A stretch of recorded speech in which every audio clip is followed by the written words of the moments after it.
आज हम लोग क्लास 8 का साइंस का चैप्टर फर्स्ट देखेंगे, ठीक है, जिसका नाम है फोर्स एंड प्रेशर। तो सबसे पहले ये देखेंगे कि फोर्स होता क्या है। तो फोर्स क्या होता है, फोर्स मतलब होता क्या है। तो फोर्स को हम लोग ऐसे बोल सकते हैं कि पुल और पुश को हम लोग क्या बोलते हैं, फोर्स बोलते हैं, ठीक ना। पुल एंड पुश इज इक्वल क्या, फोर्स। तो हम लोग सिंपल वे में इससे ऐसे भी डिफाइन कर सकते हैं कि पुल और पुश इज इक्वल क्या, फोर्स। या हम लोग ये भी कह सकते हैं कि force is a external agent. Force एक क्या होता है, एक्सटर्नल एजेंट होता है जो कोई बॉडी पे एक्ट करके बॉडी का पोजीशन क्या कर दे, चेंज कर दे, या बॉडी का पोजीशन चेंज करने का ट्राई करता हो, ठीक है। तो हम लोग ये भी बोल सकते हैं, ये बोल भी सकते हैं कि pull and push is called force, ये भी सही है। पुल और पुश को फोर्स बोलते हो तो सही है।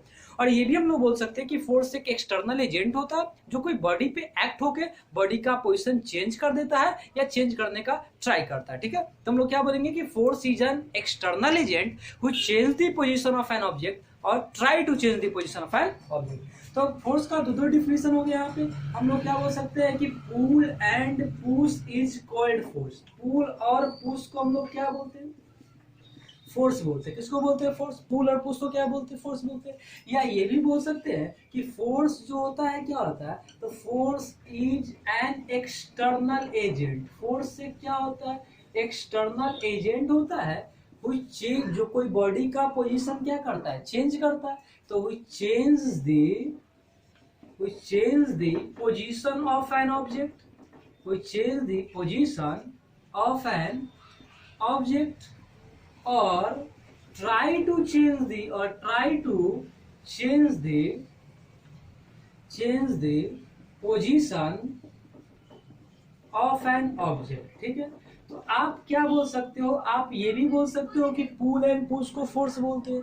आप ये भी बोल सकते हो कि फोर्स से क्या होता है, एक्सटर्नल एजेंट होता है जो कोई बॉडी पे क्या करके एक्ट करके बॉडी का पोजीशन या तो चेंज करता है या बॉडी का पोजीशन चेंज करने का क्या करता है, ट्राई करता है, ठीक है।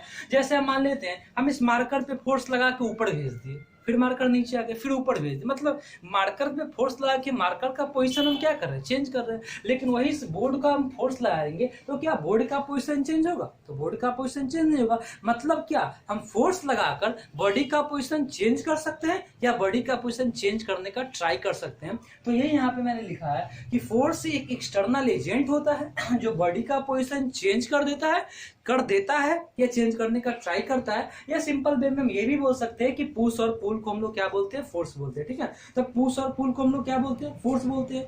फोर्स क्या, या ये भी बोल सकते हैं कि फोर्स एक एक्सटर्नल एजेंट होता है जो बॉडी का पोजीशन चेंज करता है, चेंज करने क्या करता है, ट्राई करता है, ठीक है। अब ये फोर्स जो है ना, ये फोर्स लिविंग थिंग्स भी लगा सकता है, नॉन लिविंग थिंग्स भी लगा सकता है। हम लोग लिविंग थिंग है तो हम लोग भी फोर्स लगा सकते हैं, कोई नॉन लिविंग थिंग भी क्या कर सकता है, फोर्स एग्जर्ट कर सकता है। तो फोर्स दोनों टाइप का एग्जर्ट कर सकता है। फोर्स लिविंग थिंग भी क्या कर सकता है, एग्जर्ट कर सकता है, और फोर्स कौन एग्जर्ट कर सकता है, नॉन लिविंग थिंग भी एग्जर्ट कर सकता है। क्लियर बात है। ये फोर्स का क्या हो गया, डिफिनेशन हो गया, ठीक ना। और फोर्स का जो ऐसा यूनिट होता है, फोर्स का ऐसा यूनिट होता है न्यूटन। फोर्स का ऐसा यूनिट क्या होता है, न्यूटन होता है। इसको एन से इंडिकेट करते हैं, ठीक है। तो याद रखिएगा कि फोर्स का ऐसा यूनिट कैसा होता है, न्यूटन होता है। फोर्स का ऐसा यूनिट कैसा होता है, न्यूटन होता है। इंडिकेट किससे करते हैं, एन से इंडिकेट करते हैं। और फोर्स का जो सीजीएस यूनिट होता है, वो फोर्स का सीजीएस यूनिट डाइन होता है। क्या होता है, डाइन होता है, ठीक है। और E1 न्यूटन में जो है कितना डाइन होता है, 10⁵ डाइन होता है, ठीक ना। तो 1 न्यूटन में कितना डाइन होता है, तो 1 न्यूटन में होता है 10⁵ डाइन। तो ये तो आपको पता चल गया कि फोर्स क्या होता है। फिर फोर्स का यूनिट क्या होता है, तो न्यूटन होता है। फोर्स का सीजीएस यूनिट क्या होता है, डाइन होता है। 1 न्यूटन में कितना डाइन होता है, तो 1 न्यूटन में 10⁵ डाइन होता है। और मोस्ट इंपॉर्टेंट पॉइंट ये है कि फोर्स जो होता है ना, फोर्स ये वेक्टर क्वांटिटी होता है। कैसा क्वांटिटी होता है, वेक्टर क्वांटिटी, ठीक है। आप पूछिएगा कि सर ये वेक्टर क्वांटिटी क्या होता है, तो वेक्टर क्वांटिटी बोलने का मतलब होता है जो क्वांटिटी के पास मैग्नीट्यूड भी होता हो और डायरेक्शन भी होता हो, उसको हम लोग क्या बोलते हैं, वेक्टर क्वांटिटी बोलते हैं, ठीक है। तो वेक्टर क्वांटिटी का मतलब क्या है कि जिसके पास मैग्नीट्यूड भी होता हो, जिसके पास डायरेक्शन भी होता है, उसको हम लोग क्या बोलते हैं, वेक्टर क्वांटिटी बोलते हैं। मतलब अभी हम देखिए कि फोर्स क्या होता है, तो पुल और पुश को फोर्स बोलते हैं। और दूसरा डिफिनेशन फोर्स का देखें तो फोर्स एक एक्सटर्नल एजेंट होता है जो कोई बॉडी पे एक्ट करके बॉडी का पोजीशन चेंज करता है, चेंज करने का ट्राई करता है। फिर देखिए कि फोर्स का यूनिट क्या होता है, न्यूटन होता है। फिर देखिए फोर्स का सीरीज यूनिट क्या होता है, डाइन होता है। फिर देखिए 1 न्यूटन में कितना डाइन होता है, 10⁵ डाइन होता है। और ये फोर्स कैसा क्वांटिटी होता है, तो फोर्स वेक्टर क्वांटिटी होता है, ठीक है। और वेक्टर वेक्टर क्वांटिटी क्या होता है? तो वेक्टर क्वांटिटी वो होता है जिसके पास मैग्नीट्यूड होता है और जिसके पास क्या होता है? डायरेक्शन होता है। इसको आप लोग नोट कीजिए। तब ये नीचे क्या बोले थे कि फोर्स कैसा क्वांटिटी होता है? तो वेक्टर क्वांटिटी होता है, ठीक है। और ये वेक्टर क्वांटिटी क्या होता है? तो हम बताया कि जिसके पास दो चीज होता है, एक मैग्नीट्यूड होता है और दूसरा क्या होता है? डायरेक्शन होता है। तो जिसके पास मैग्नीट्यूड भी हो, जिसके पास क्या हो? मैग्नीट्यूड भी हो और जिसके पास डायरेक्शन हो, जिसके पास दोनों चीज हो, उसको हम लोग क्या बोलेंगे? वेक्टर क्वांटिटी बोलेंगे, ठीक है। अब ये मैग्नीट्यूड मीन्स क्या होता है? तो याद रखिए कि मैग्नीट्यूड का मतलब होता है numerical value plus unit. Magnitude का मतलब क्या होता है? Numerical value plus unit. जैसे कि मैग्नीट्यूड का मतलब होता है न्यूमेरिकल वैल्यू। कौन सा वैल्यू? Numerical value. और क्या होता है? यूनिट होता है। अब ये न्यूमेरिकल वैल्यू और यूनिट क्या हो जाएगा? जैसे हम कहीं लिखते हैं कि 10 मीटर है, ये क्या शो कर रहा है? 10 क्या शो कर रहा है? Numerical value. मीटर क्या है? यूनिट है। अच्छा, हम लिखते हैं कि 10 न्यूटन है, कहीं लिखते हैं कि 100 न्यूटन है। ये 10 न्यूटन 100 न्यूटन क्या शो कर रहा है? स्ट्रेंथ शो कर रहा है, कितना फोर्स लग रहा है।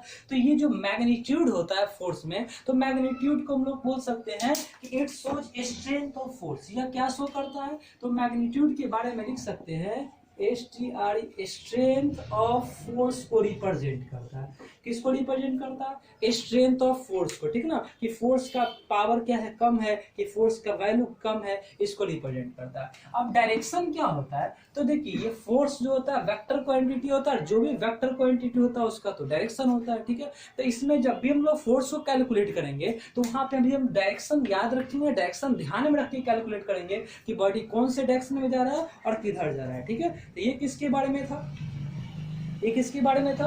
वेक्टर क्वांटिटी के बारे में था। वेक्टर क्वांटिटी कौन था? तो फोर्स वेक्टर क्वांटिटी है। क्लियर बात यहाँ पे। अब जरा देखते हैं, इसका एक एग्जांपल ले लेते हैं, ठीक है। इसका एक एग्जांपल लेते हैं। मान लेते हैं कि ये कोई ब्लॉक है, ये कोई ब्लॉक है, ठीक है। इस पे दो फोर्स लग रहा है। एक फोर्स लग रहा है 100 न्यूटन का और एक फोर्स ये इधर लग रहा है 200 न्यूटन का। आप बताइए दोनों फोर्स सेम डायरेक्शन में लग रहा है कि अपोजिट डायरेक्शन में लग रहा है? तो दोनों फोर्स सेम डायरेक्शन में लग रहा है ना। और जब बॉडी पर दोनों फोर्स सेम डायरेक्शन में लग रहा है तो याद रखिए कि सेम डायरेक्शन के लिए हम लोग एक ही साइन का यूज करते हैं। तो यहाँ टोटल कितना हो? नेट फोर्स कितना हुआ? तो नेट फोर्स जब हम निकालने चलेंगे तो सेम डायरेक्शन के लिए एक ही साइन का यूज करते हैं। तो 100 के लिए अगर प्लस 100 लिखेंगे तो प्लस क्या लिखेंगे? 200 लिखेंगे और टोटल वैल्यू कितना आ जाएगा? मतलब कितना न्यूटन का फोर्स लग गया इस पे टोटल? मतलब इस पे नेट कितना लग रहा है? 300 न्यूटन का फोर्स लग रहा है, ठीक है। लेकिन मान लेते हैं कि ये दूसरा ब्लॉक है, इस पे इधर से लग रहा है 200 न्यूटन का फोर्स और इधर से लग रहा है 100 न्यूटन का फोर्स, ठीक है। आप बताइए इसका डायरेक्शन क्या है? इसका डायरेक्शन अगर प्लस मानेंगे तो इसका डायरेक्शन क्या हो जाएगा? माइनस हो जाएगा। क्यों हो जाएगा? क्योंकि फोर्स वेक्टर क्वांटिटी होता है और वेक्टर क्वांटिटी में हम लोग डायरेक्शन देखते हैं, ठीक है। तो यहाँ पे अगर इसका नेट फोर्स निकालेंगे, अगर यहाँ पे इसका नेट फोर्स निकालेंगे तो इसको अगर प्लस में डालेंगे तो इसको क्या चीज में डालना पड़ेगा? माइनस में डालना पड़ेगा और फाइनल फोर्स कितना हो जाएगा? 100 न्यूटन का हो जाएगा। क्लियर है बात यहाँ पे। तो ये मतलब होता है किसका? डायरेक्शन का होता है। मतलब जब कोई बॉडी पे दो या दो से ज्यादा फोर्स एक्ट होगा और फोर्स का डायरेक्शन सेम होगा तो नेट फोर्स निकालने के लिए हम लोग क्या कर देंगे? ऐड कर देंगे। अगर फोर्स का डायरेक्शन क्या होगा? रिवर्स होगा तो नेट फोर्स निकालने के लिए हम लोग क्या कर देंगे? फोर्स को क्या कर देंगे? माइनस कर देंगे। ये बात आप लोग को समझ में आ गया होगा, कोई दिक्कत नहीं इसमें। ये किसके बारे में था? फोर्स के बारे में था कि जब सेम डायरेक्शन में रहेगा तब क्या करेंगे और जब अपोजिट डायरेक्शन में रहेगा तब क्या करेंगे, ठीक है। हम लोग देखेंगे क्या? हम लोग का नेक्स्ट टॉपिक है हमारा इफेक्ट ऑफ फोर्स, ठीक है। अब इफेक्ट ऑफ फोर्स देखेंगे हम लोग कि फोर्स का क्या क्या इफेक्ट है, ठीक है। तो हमारा नेक्स्ट टॉपिक है क्या? Effect of force. Effect of force मतलब इसमें ये सीखना है हमको कि फोर्स लगा के हम क्या क्या कर सकते हैं, फोर्स से क्या क्या हो सकता है, ठीक है ना। तो फोर्स लगा के हम लोग जो जो कर सकते हैं उसको हम लोग क्या बोलते हैं? इफेक्ट ऑफ फोर्स बोलते हैं, ठीक है ना। तो पहला हम लोग इफेक्ट में लिखते हैं कि फोर्स जो है ना, force can change state of motion. Force can change state of क्या? मोशन। फोर्स क्या कर सकता है? मोशन के स्टेट को क्या कर सकता है? चेंज कर सकता है, ठीक है। तो एक बात जानिए, force can change the state of क्या? Force can change the state of motion. अब आपसे पूछ रहा है कि स्टेट क्या होता है? तो देखिए दो स्टेट होता है, बॉडी दो ही फॉर्म में रह सकता है, या तो बॉडी रुका हुआ रहेगा या तो बॉडी चलता रहेगा। अगर बॉडी रुका हुआ रहेगा तो हम बोलेंगे कि रेस्ट के फॉर्म में, अगर रेस्ट के स्टेट में, और बॉडी अगर चलते रहेगा तो हम लोग क्या बोलेंगे कि बॉडी मोशन के स्टेट में। तो हम लोग क्या बोले, force can change the state of motion, ठीक ना। मतलब अगर कोई बॉडी रुका हुआ है तो हम उस पर फोर्स लगा देंगे तो बॉडी क्या हो जाएगा, चलने लगेगा। मतलब बॉडी रेस्ट में है तो बॉडी मोशन में आ जाएगा। कोई बॉडी मोशन कर रहा है, उसको हम लोग पीछे की ओर फोर्स ला खींच देंगे तो बॉडी क्या हो जाएगा, रुक जाएगा। मतलब बॉडी मोशन के स्टेट से किस में आ जाएगा, रेस्ट के स्टेट में आ जाएगा। तो हम लोग क्या बोल सकते हैं कि फोर्स लगा के हम लोग मोशन के स्टेट से रेस्ट के स्टेट में भेज सकते हैं, और रेस्ट के स्टेट से कहाँ ले सकते हैं, मोशन के स्टेट में ला सकते हैं। कोई दिक्कत नहीं इसमें। याद रखिएगा कि कितना टाइप का स्टेट होता है बॉडी का, तो दो टाइप का स्टेट होता है। कौन कौन स्टेट हो जाएगा, मोशन का स्टेट हो जाएगा और किसका स्टेट हो जाएगा। याद रखिए कि बॉडी का दो स्टेट होगा, एक मोशन का स्टेट होगा, एक रेस्ट का स्टेट होगा, ठीक है। तो एक किसका स्टेट होगा, स्टेट किस कौन कौन हो सकता है, मोशन का स्टेट हो सकता है, ठीक है, और रेस्ट का स्टेट हो सकता है, ठीक है। तो फोर्स लगा के हम लोग क्या कर सकते हैं, मोशन के स्टेट से रेस्ट के स्टेट में ला सकते हैं, और फोर्स लगा के हम लोग रेस्ट के स्टेट से मोशन के स्टेट में ला सकते हैं। मतलब इधर फोर्स लगाएंगे, मोशन के स्टेट में फोर्स लगाएंगे, फोर्स प्रेशर कर लगा देंगे तो रेस्ट के स्टेट में आ जाएगा। रेस्ट है मोशन, मतलब ये हम लोग चेंज हो सकता है, ठीक है। ये पहला पॉइंट था आपका। सेकंड पॉइंट क्या है आपका, सेकंड पॉइंट ये है कि फोर्स लगा के हम लोग क्या कर सकते हैं, बॉडी का शेप चेंज कर सकते हैं। क्या कर सकते हैं, बॉडी का शेप चेंज कर सकते हैं, ठीक ना। तो सेकंड पॉइंट हम लोग क्या लिखेंगे, force can change the shape of an object, the shape of an क्या ऑब्जेक्ट। हम लोग फोर्स लगा के क्या कर सकते हैं, कोई ऑब्जेक्ट का शेप क्या कर सकते हैं, चेंज कर सकते हैं। जैसे कोई स्प्रिंग लेंगे, स्प्रिंग को खींचेंगे तो छोटा स्प्रिंग क्या हो जाएगा, बड़ा स्प्रिंग में बन जाएगा, ठीक है। मान लेते हैं कि ये बुक ही ले लेते हैं, ये बुक अब इस साइज का है, हम लोग फोर्स लगा दिए अब इस साइज का हो गया, इसका शेप क्या हो गया, चेंज हो गया। मतलब फोर्स लगा के हम लोग क्या कर सकते हैं, बॉडी के शेप को भी क्या कर सकते हैं, चेंज कर सकते हैं, ठीक है। तो पहला पॉइंट क्या था कि फोर्स लगा के बॉडी के स्टेट को चेंज कर सकते थे, और स्टेट कौन कौन सा था, तो स्टेट कौन कौन सा था, तो स्टेट में हम देखें कि मोशन का स्टेट था, रेस्ट का स्टेट था। जब बॉडी मोशन में होगा तो मोशन का स्टेट, जब बॉडी रेस्ट में होगा तो रेस्ट का स्टेट, ठीक ना। फिर क्या देखिए कि फोर्स ला के हम लोग क्या कर सकते हैं, शेप चेंज कर सकते हैं, ठीक है। फिर तीसरा पॉइंट हम लोग क्या कर सकते हैं कि फोर्स ला के कोई मूविंग बॉडी का डायरेक्शन चेंज कर सकते हैं। तो भाई force can change, third point में क्या लिखेंगे, force can change the direction of a moving object, ठीक है। तो हम लोग क्या कर सकते हैं कि फोर्स क्या कर सकता है, कोई मूविंग ऑब्जेक्ट पे एक्ट हो जाएगा, उसका डायरेक्शन चेंज हो जाएगा। जैसे हम लोग क्रिकेट खेलते हैं, बॉल किधर से आता है, सामने से आता है, उसको हम किधर भी टर्न कर सकते हैं, 360 चारों दिशा में से किसी दिशा में टर्न कर सकते हैं। तो हम लोग क्या बोलेंगे कि हम फोर्स लगा दिए और बॉडी का डायरेक्शन क्या कर दिए, चेंज कर दिए। तो ये तीसरा प्रॉपर्टी था फोर्स का कि भाई applying force we can change the direction of a moving object, ठीक है। तो पहला पॉइंट याद रखिए कि फोर्स क्या कर सकता है, बॉडी की स्टेट को चेंज कर सकता है, ठीक है। सेकंड पॉइंट क्या याद रखिएगा कि फोर्स लगा के बॉडी का शेप चेंज किया जा सकता है। थर्ड पॉइंट क्या याद रखिएगा कि फोर्स लगा के बॉडी का क्या किया जा सकता है, डायरेक्शन चेंज किया जा सकता है। क्लियर बात यहाँ पे, तो इसको आप नोट कीजिए, फिर इसको मिटाते हैं। आप देख रहे हैं क्या, फोर्स कितना टाइप का होता है, दो टाइप का होता है। एक आप देखते हैं टाइप्स ऑफ फोर्स देखते हैं, ठीक है। तो फोर्स दो टाइप का होता है, एक को क्या बोलते हैं हम लोग, एक को बोलते हैं कांटेक्ट फोर्स बोलते हैं, ठीक है। एक को हम लोग बोलते हैं कांटेक्ट फोर्स, और दूसरे को हम लोग क्या बोलते हैं, नॉन कांटेक्ट फोर्स, ठीक है। तो there are two types of force, first is contact force and second is क्या, नॉन कांटेक्ट फोर्स। अब ये कांटेक्ट फोर्स क्या होता है, तो जब बॉडी एक दूसरे के कांटेक्ट में आके जब फोर्स एक्सर्ट करता है तो इसको हम लोग क्या बोलते हैं, कांटेक्ट फोर्स बोलते हैं। The force exerted on the body with the help of क्या, फिजिकल कांटेक्ट। जब बॉडी एक दूसरे के कांटेक्ट में आके फोर्स लगा देगा तो क्या बोलेंगे, कांटेक्ट फोर्स बोलेंगे। लेकिन जब बिना कोई इंट्रैक्शन के बिना कोई कांटेक्ट के जब बॉडी फोर्स लगा दे तो इसको क्या बोलेंगे, नॉन कांटेक्ट फोर्स बोलेंगे, ठीक है। तब इसको हम लोग क्या बोल सकते हैं कि कांटेक्ट फोर्स क्या बोलते हैं कि जब बॉडी एक दूसरे की इंट्रैक्शन में आता है, एक दूसरे के कांटेक्ट में आता है, और जब फोर्स लगता है तो इसको क्या बोलते हैं, कांटेक्ट फोर्स बोलते हैं। लेकिन जब बॉडी बिना एक दूसरे के कांटेक्ट में आए हुए बॉडी पे जब फोर्स लगा देता है तो इसको हम लोग क्या बोलते हैं, तो हम लोग क्या देखे, कांटेक्ट फोर्स देखे, नॉन कांटेक्ट फोर्स देखे कि बॉडी एक दूसरे के कांटेक्ट में आके जब फोर्स लगाएगा तो कांटेक्ट फोर्स बोलेंगे, और बिना कांटेक्ट में आए जब फोर्स लगा लेगा तो क्या बोलेंगे, नॉन कांटेक्ट फोर्स बोलेंगे। अब ये कांटेक्ट फोर्स जो है ना दो टाइप का होता है, ठीक है। एक को हम लोग क्या बोलते हैं, एक को बोलते हैं मस्क्यूलर फोर्स बोलते हैं। कौन सा फोर्स बोलते हैं, मस्क्यूलर फोर्स बोलते हैं। और दूसरे को हम लोग क्या बोलते हैं, तो कांटेक्ट फोर्स हम लोग देखिए क्या, कांटेक्ट फोर्स कितना टाइप का होता है, दो टाइप का होता है। कौन कौन, मस्क्यूलर फोर्स और क्या, एक होता है मस्क्यूलर फोर्स, एक होता है फ्रिक्शनल फोर्स, ठीक है। तो कांटेक्ट फोर्स दो टाइप का होता है, एक को बोलते हैं मस्क्यूलर फोर्स बोलते हैं, एक को क्या बोलते हैं, फ्रिक्शनल फोर्स बोलते हैं। और ये नॉन कांटेक्ट फोर्स जो है ना, नॉन कांटेक्ट फोर्स तीन टाइप का होता है, ठीक है। एक को नॉन कांटेक्ट फोर्स कितना टाइप का होता है, तीन टाइप का होता है। तो पहले हम कांटेक्ट फोर्स को पढ़ेंगे, फिर किसको पढ़ेंगे, नॉन कांटेक्ट फोर्स को पढ़ेंगे, ठीक है। तो कांटेक्ट फोर्स कितना टाइप का होता है, दो टाइप का। कौन कौन, मस्क्यूलर फोर्स और कौन सा force, frictional force. Non contact force कितना टाइप का होता है, तीन टाइप का होता है। एक को क्या बोलते हैं, एक को बोलते हैं मैग्नेटिक फोर्स बोलते हैं, ठीक है। और एक को क्या बोलते हैं, ग्रेविटेशनल फोर्स बोलते हैं, ठीक है, ग्रेविटेशनल फोर्स। और जो थर्ड है उसको क्या बोलेंगे, तीसरा को बोलेंगे इलेक्ट्रोस्टैटिक्स फोर्स बोलेंगे, ठीक है। तो कौन सा फोर्स बोलेंगे, इलेक्ट्रोस्टैटिक्स फोर्स बोलेंगे। तो याद रखिएगा कि आपसे पूछा जाएगा कि फोर्स कांटेक्ट फोर्स कितना टाइप का होता है, तो क्या बताइए कि फोर्स जो है दो टाइप का होता है। कौन कौन होता है, पहला कांटेक्ट फोर्स, दूसरा क्या, नॉन कांटेक्ट फोर्स, ठीक है। कांटेक्ट फोर्स दो टाइप का, मस्कुलर फोर्स और कौन सा फोर्स, फ्रिक्शनल फोर्स होता है। पहला क्या होता है, मस्कुलर फोर्स होता है, दूसरा क्या होता है, फ्रिक्शनल फोर्स होता है, ठीक है। आप इसको फ्रिक्शनल फोर्स कहो या आप इसको सीधे फ्रिक्शन फोर्स कह दो, ठीक ना, कोई दिक्कत नहीं है। तो इसको हम लोग क्या बोलते हैं, कांटेक्ट फोर्स का ये क्या हो गया, टाइप हो गया, ठीक है। ये कैसा टाइप हो गया, तो हम लोग क्या देखें, फोर्स का ये देखिए डायग्राम देख लिया फोर्स का। तो फोर्स में सबसे पहले हम डिस्कस किसको करेंगे, हम लोग सबसे पहले डिस्कस करेंगे मस्कुलर फोर्स को। ये मस्कुलर फोर्स क्या होता है, नाम से स्पष्ट है, मस्कुलर फोर्स मतलब the force exerted by muscles. जो फोर्स किसके द्वारा एग्जर्ट किया जाता हो, मसल्स के द्वारा एग्जर्ट किया जाता हो।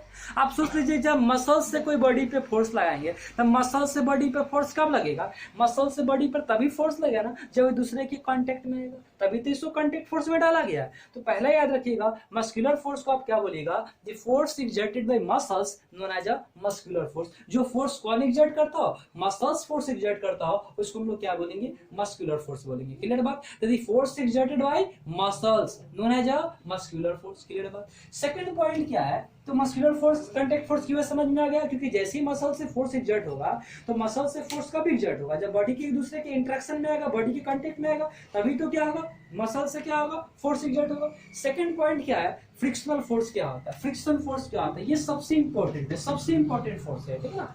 ये फ्रिक्शन फोर्स क्या होता है, तो फ्रिक्शन फोर्स के बारे में एक बात याद रखिए कि फ्रिक्शन फोर्स एक ऐसा फोर्स होता है जो बॉडी के मोशन को अपोज करता है। किसको अपोज करता है, बॉडी के मोशन को, ठीक है। तो हम लोग बोल सकते हैं कि the force which oppose the motion of an object, वैसा फोर्स जो बॉडी के मोशन को क्या करता हो, जो बॉडी की मोशन को क्या करता हो, अपोज करता हो। तो क्या बोलेंगे, the force which opposes the motion of an object, वैसा फोर्स जो बॉडी की मोशन को क्या करता है, अपोज करता है। तो जाहिर सी बात है ये फोर्स का काम है बॉडी के मोशन को अपोज करना। मतलब अगर बॉडी कभी आगे जा रहा होगा तब फ्रिक्शन फोर्स किधर लगेगा, पीछे की ओर लगेगा, तब ना बॉडी के मोशन को क्या कर पाएगा, ये अपोज कर पाएगा। तो ये बहुत ही इंपॉर्टेंट फोर्स होता है। इसको आप डिफाइन कैसे करना है, फिर से एक बार में इसको डिफाइन कर रहे हैं कि the force which oppose the motion of an क्या ऑब्जेक्ट, जो फोर्स बॉडी के मोशन को क्या करता है, अपोज करता है, उसको हम लोग क्या बोलते हैं, फ्रिक्शन फोर्स बोलते हैं, ठीक है। अब एक बात बताइए, जब बॉडी के मोशन को अपोज करेगा तो बिना कांटेक्ट में आए हुए बॉडी के मोशन को क्या अपोज कर लेगा, नहीं। बॉडी के मोशन को अपोज करने के लिए उसको तो कांटेक्ट में आना ही पड़ेगा, इसलिए किसका पार्ट है, ये कांटेक्ट फोर्स का पार्ट है। हम लोग क्या कर पाते, जो चल पाते वो भी किसके कारण चल पाते हैं, फ्रिक्शन फोर्स के कारण चल पाते हैं। क्योंकि जब हम लोग चलते हैं तो हमारा पैर पीछे की ओर, जमीन की ओर, पीछे की ओर क्या करता है, पुश कर रहा है, धकेल रहा है, जिसके कारण हम लोग आगे की ओर जा रहे हैं। तो आप बताइए अगर फ्रिक्शन फोर्स न रहता तो क्या हम पीछे की हम चल पाते, नहीं चल पाते। अगर हम लिख पा रहे, इसको होल्ड कर पा रहे, किसके कारण होल्ड कर पा रहा है, फ्रिक्शन फोर्स के कारण होल्ड कर रहा है। और यहाँ पे हम लिख भी पा रहे हैं तो फ्रिक्शन फोर्स के कारण लिख पा रहे हैं। टायर में जो बड़ा बड़ा ग्रिप होता है तो क्यों होता है, ताकि फ्रिक्शन फोर्स क्या हो जाए, इंक्रीज कर जाए, ठीक है। अब बात है कि फ्रिक्शन फोर्स इंक्रीज कैसे होगा, तो याद रखिएगा कि अगर सरफेस का हम रफनेस बढ़ा देंगे, सरफेस का क्या बढ़ा देंगे, रफनेस, तो रफनेस अगर हम बढ़ा देंगे तो फ्रिक्शन फोर्स क्या हो जाएगा, इंक्रीज कर जाएगा। मतलब अगर आपको फ्रिक्शन फोर्स बढ़ाना है तो सरफेस को क्या कर दीजिए, रफ कर दीजिए। फ्रिक्शन फोर्स घटाना है तो सरफेस को क्या कर दीजिए, स्मूथ कर दीजिए।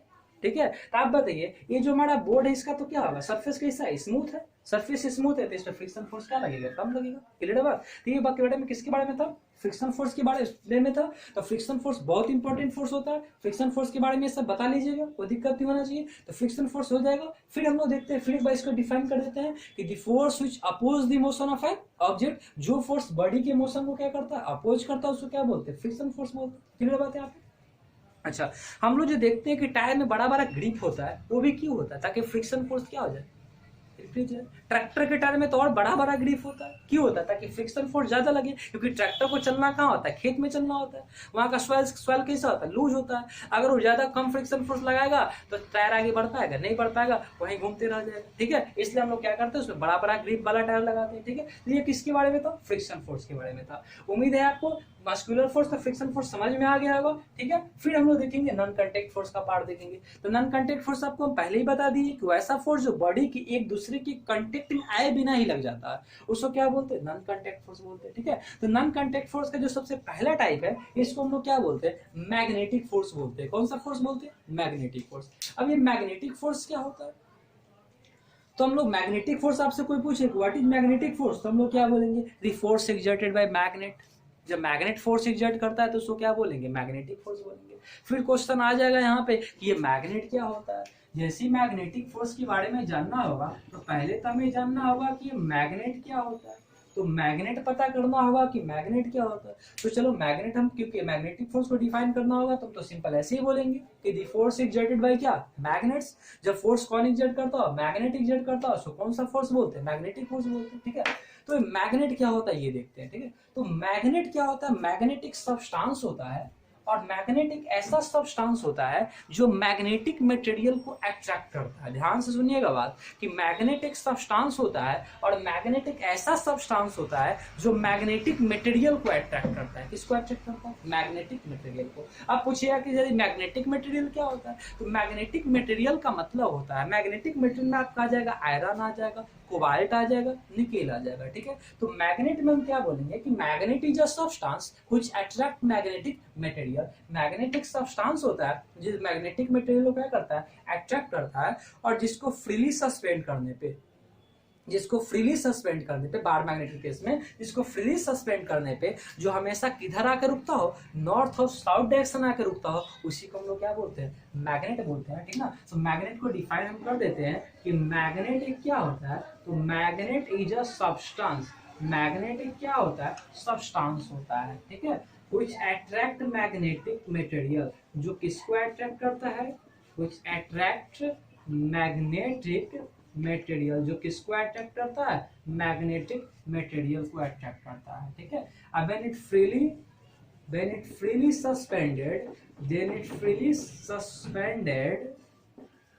then it's always come in rest in direction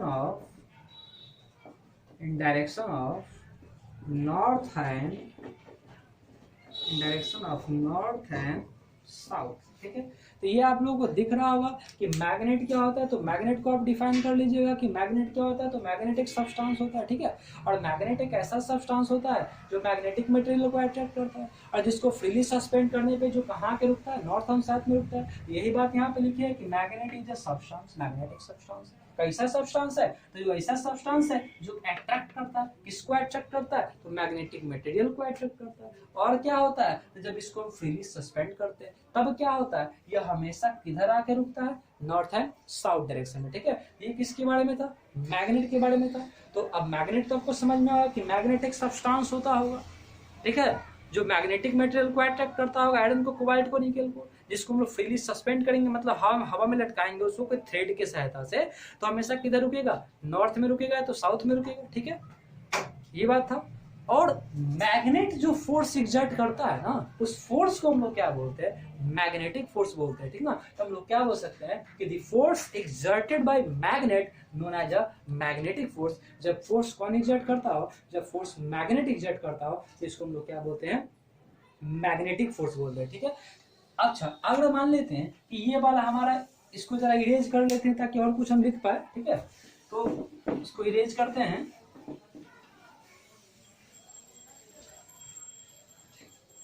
तो हम देखें क्या कि मैग्नेट क्या होता है, समझ में आ गया।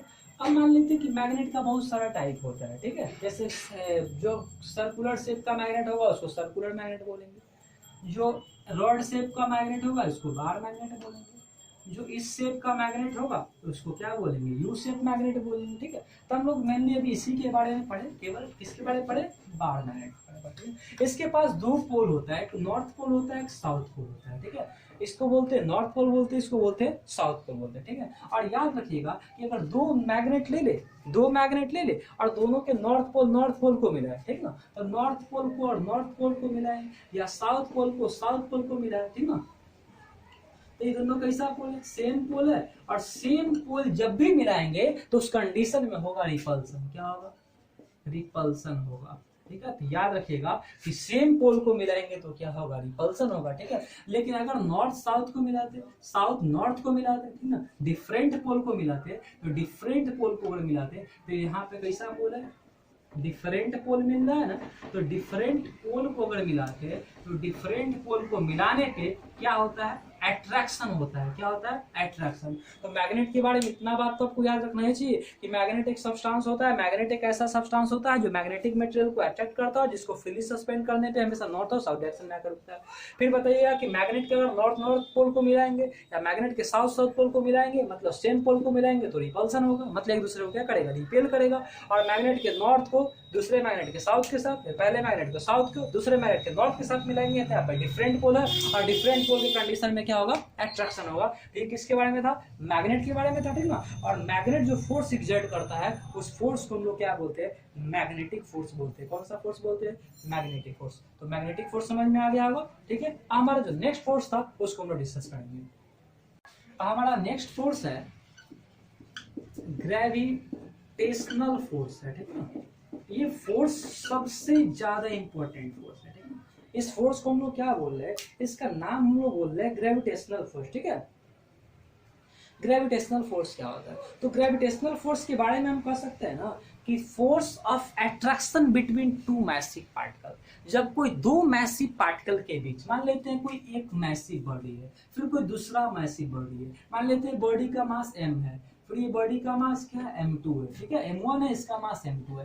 तो ये दोनों के बीच जो अट्रैक्शन फोर्स लगेगा ना, ये दोनों के बीच जो अट्रैक्शन फोर्स होगा, इसी अट्रैक्शन फोर्स को हम लोग क्या बोलेंगे, ग्रेविटेशनल फोर्स बोलेंगे। कौन सा फोर्स बोलेंगे, ग्रेविटेशनल फोर्स, ठीक है। तो याद रखिएगा कि attraction force between two massive particle, इसको कैसे डिफाइन करेंगे, तो आप लोग इसको सिंपल लिख सकते हो, क्या, attraction force between two massive particle, ठीक है ना।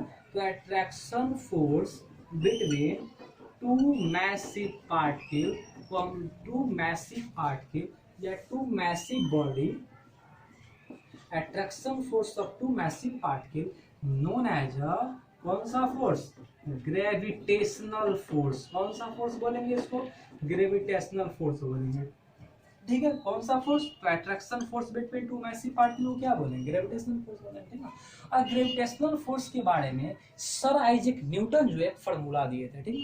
वो क्या बोले थे, वो फार्मूला क्या बोले थे, बोले थे क्या कि अगर कोई दो बॉडी है, पहला बॉडी का मास m1, दूसरा बॉडी का मास m2, और ये दोनों बॉडी के बीच के डिफरेंस कितना है, r है, ठीक है। तो वो फार्मूला क्या बताया, तो वो बताए थे ना कि दोनों बॉडी के बीच फोर्स कितना लगेगा, तो बोले थे ना कि फोर्स जो दोनों बॉडी के बीच लगेगा वो डायरेक्टली प्रोपोर्शनल होगा, क्या होगा, डायरेक्टली प्रोपोर्शनल। आप पूछोगे कि डायरेक्टली प्रोपोर्शनल का मतलब क्या, तो एक के बढ़ने पर दूसरा बढ़ जाएगा। तो वो न्यूटन साहब क्या बोले कि फोर्स जो होगा डायरेक्टली प्रोपोर्शनल होगा प्रोडक्ट ऑफ मास के, ठीक है। इसको मान लेते हैं इक्वेशन फर्स्ट, ये न्यूटन साहब का था, ठीक है। फिर सेकंड स्टेटमेंट में क्या बोले कि फोर्स जो है ना यूनिवर्सली प्रोपोर्शनल होगा स्क्वायर ऑफ सेपरेशन के, इसको हम लोग क्या मान लिए, सेकंड मान लिए, ठीक है। पहले क्या बोले कि फोर्स जो होगा डायरेक्टली प्रोपोर्शनल होगा किसके, प्रोडक्ट ऑफ मास। बाद में क्या बोले कि फिर सेकंड लाइन में क्या बोले कि फोर्स इनवर्सली प्रोपोर्शनल होगा स्क्वायर ऑफ सेपरेशन के।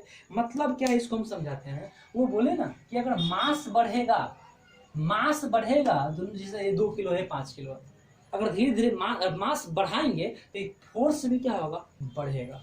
ठीक है।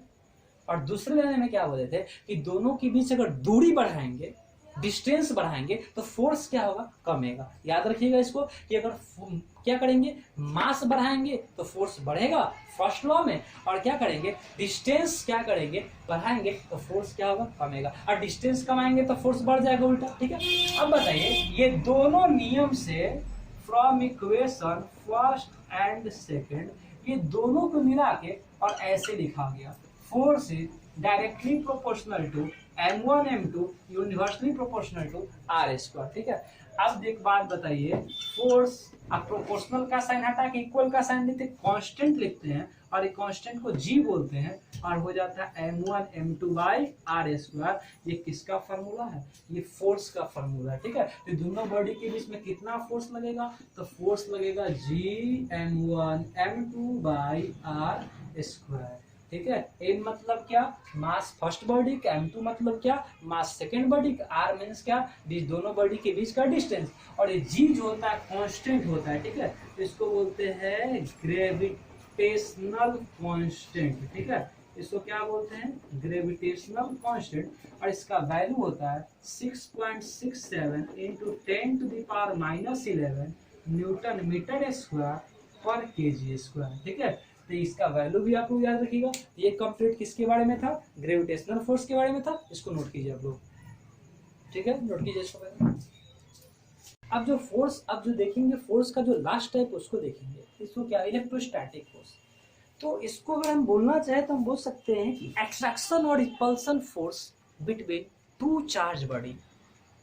ठीक है। ये अट्रैक्शन फोर्स भी हो सकता है, ये रिपल्सन फोर्स भी हो सकता है। किसके बीच का, तो दो चार्ज बॉडी के बीच का जो अट्रैक्शन और जो रिपल्सन फोर्स होता है, इसी को हम लोग क्या बोलते हैं, इलेक्ट्रोस्टैटिक फोर्स बोलते हैं। कौन सा फोर्स बोलते हैं, इलेक्ट्रोस्टैटिक फोर्स बोलते हैं। इसको डिफाइन कैसे करेंगे, इसको डिफाइन करने के लिए लिखेंगे क्या, the force of attraction.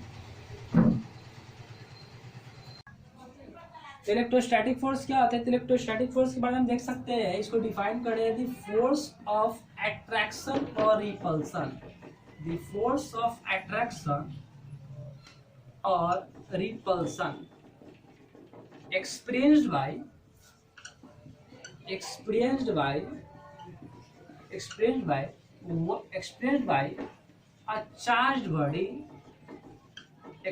by a charged body, ठीक है।